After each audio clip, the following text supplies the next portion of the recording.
हरे भरे खेतों और मिट्टी की भीनी भीनी खुशबू से महकते। एक छोटे से गांव में एक गरीब माँ और उसकी बेटी रहती थी। माँ का नाम था सीता और बेटी का नाम रानी। उनका घर बहुत छोटा था।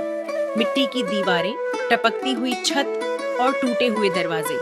न उनके पास खेत थे, न कोई दुकान और न ही कोई बड़ी दौलत। अगर कुछ था तो बस एक दूसरे का साथ और उम्मीदों से भरा एक छोटा सा दिल।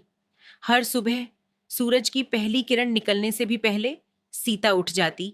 सबसे पहले चूल्हा जलाती, फिर बड़ी ममता से अपनी बेटी के लिए खाना बनाती, उसे प्यार से खिलाती और उसके सिर पर हाथ फेरकर मुस्कुरा देती। लेकिन उस मुस्कान के पीछे कई अधूरी चिंताएं छिपी होती थीं। इसके बाद वह गांव के सबसे अमीर लेकिन सबसे कंजूस आदमी सेठ धनराज के घर काम करने चली जाती। सेठ धनराज के पास पैसों की कोई कमी नहीं थी। बड़ा घर, बड़ा कारोबार, नौकर चाकर, सब कुछ था उसके पास। लेकिन अगर किसी चीज की कमी थी तो वह थी इंसानियत। वह गरीब मजदूरों से दिन भर जी तोड़ मेहनत करवाता, लेकिन जब मजदूरी देने की बारी आती तो हर बार कोई न कोई नया बहाना बना देता। किसी का पेट उसकी नजरों में कभी मायने नहीं रखता। अरे सीता, इतनी जल्दी क्या है? अगले हफ्ते ले जाना। अभी मेरे पास छुट्टे नहीं हैं। सेठ जी, घर में आटा भी खत्म होने वाला है। ज्यादा बातें मत करो, काम करो। पैसे मिल जाएंगे जब मेरा मन होगा। बेचारी सीता चुपचाप अपना काम करती रही। वह अच्छी तरह जानती थी कि अगर उसने यह काम छोड़ दिया तो उनके घर का चूल्हा कैसे जलेगा। रोज की तरह वह अपनी सारी तकलीफें अपने दिल में ही दबा लेती। उधर घर पर रानी कभी सिलाई करती, कभी सफाई करती और हर थोड़ी देर बाद दरवाजे की ओर देखकर अपनी माँ का इंतजार करती रहती।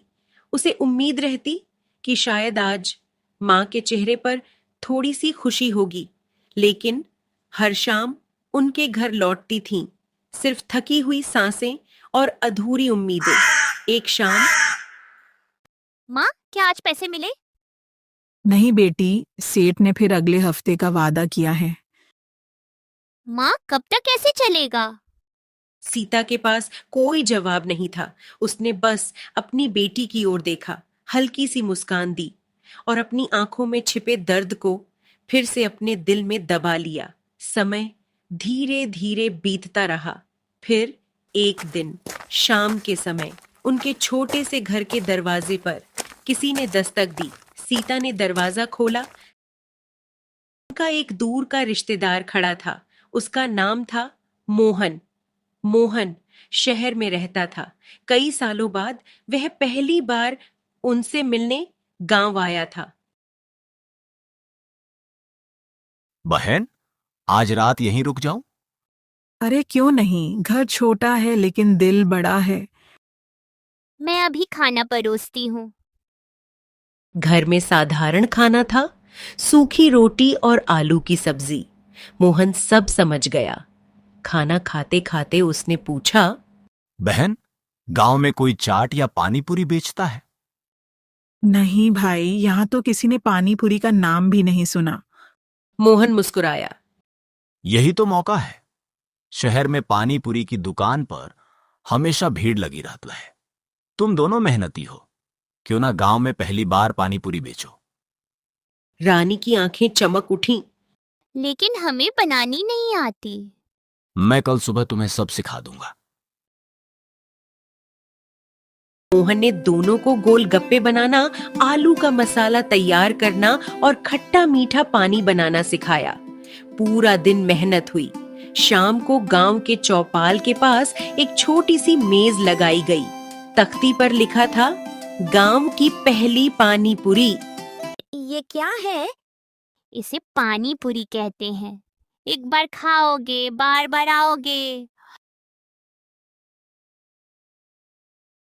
अरे वाह, कितना मजेदार है।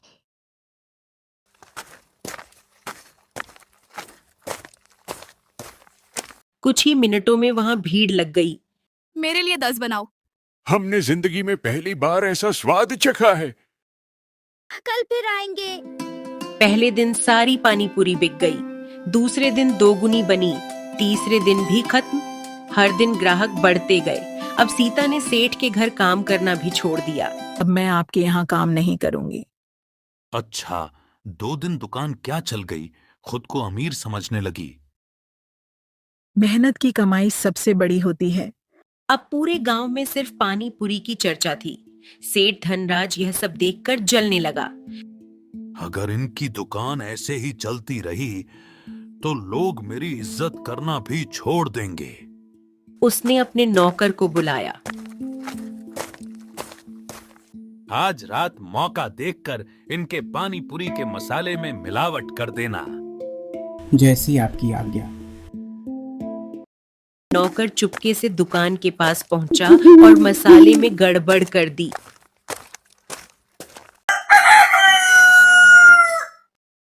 अगले दिन आज स्वाद पहले जैसा नहीं है, कुछ अजीब लग रहा है। धीरे धीरे ग्राहक कम होने लगे। माँ, हमने तो वही मसाला बनाया था। मुझे भी समझ नहीं आ रहा। उसी रात गांव का एक आदमी रामू खेत से अपने घर लौट रहा था। चारों ओर गहरा सन्नाटा था। ठंडी हवा चल रही थी और दूर कहीं झींगुरों की आवाज सुनाई दे रही थी। तभी रामू की नजर सेठ धनराज और उसके नौकर पर पड़ी। दोनों धीरे धीरे आपस में बातें कर रहे थे। रामू बिना कोई आवाज किए पास की झाड़ियों के पीछे छिप गया और फिर उसने सेठ और उसके नौकर की पूरी बातचीत सुन ली। देखा, एक मसाले ने इनकी दुकान बंद करवा दी। कोई हम पर शक भी नहीं करेगा।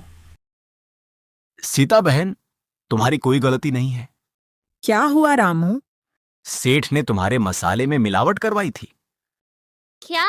इसलिए स्वाद बदल गया? सीता और रानी ने पुराने सारे मसाले फेंक दिए। दोनों ने फिर से ताजे मसाले तैयार किए।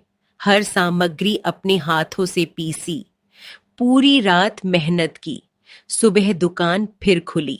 वाह, पुराना स्वाद वापस आ गया। यही असली पानी पूरी है। भीड़ पहले से भी ज्यादा हो गई। रामू ने पूरे गांव को चौपाल पर बुलाया। मैंने अपनी आंखों से सेठ की साजिश सुनी है। सच बताओ। रामू ने पूरी घटना बता दी। लोगों का गुस्सा फूट पड़ा। सेठ ने मेहनत करने वालों के साथ धोखा किया है। मुझसे गलती हो गई, मुझे माफ कर दो। दूसरों को गिराकर कोई बड़ा नहीं बनता। मेहनत का स्वाद कभी हारता नहीं। उस दिन के बाद पूरे गांव ने तय किया कि वे हमेशा ईमानदारी से मेहनत करने वालों का साथ देंगे। सीता और रानी की पानी पूरी पूरे इलाके में मशहूर हो गई। कुछ महीनों बाद उन्होंने एक बड़ी दुकान खोली, फिर दूसरी, फिर तीसरी। अब गांव के कई लोगों को वहीं रोजगार मिलने लगा। सेठ धनराज को अपनी गलती का एहसास हुआ।